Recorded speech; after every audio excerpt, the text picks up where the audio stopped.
Zimmerman, Explain. Trayvon Martin travesty was the biggest blunder from the very evening and him getting out of the car that night to the way that the case was investigated, to the 6 weeks between the night that Trayvon Martin was killed and that it took them to actually charge George Zimmerman, to the way the media reported it, to the fact that this was then dragged out into a trial that became the most watched TV for a large part of 2013, only to end in a verdict that left the nation completely unresolved about what had happened. I think everything about how this case was handled, from the investigation all the way on through to the verdict. And by the way, at the moment that we're talking right now, George Zimmerman just got his guns back from when they were taken a couple months ago. So this whole thing, biggest blunder of 2013. Mel, okay, but you got the clip.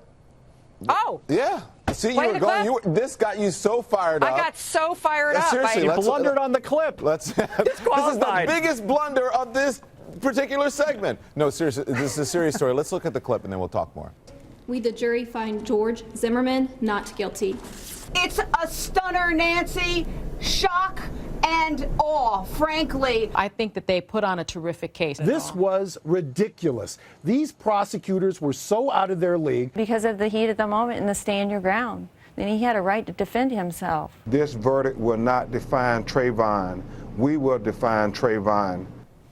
So I'm going to ask, I mean, do you think this, this was pretty surprising to a lot of people, but for those of us who were watching the trial, the prosecution really didn't do as well of a job as most people thought they should have done. Brian Stelter, you were with the New York Times, and what was the assessment then? Well, you know, this was a case that did get the whole country talking. And I know many people, maybe even most people, disagreed with the verdict. But we do have to, at the end of the day, believe in our justice system. You know, to say that it's the biggest blunder of the year across the whole country means that we don't have faith in our justice system.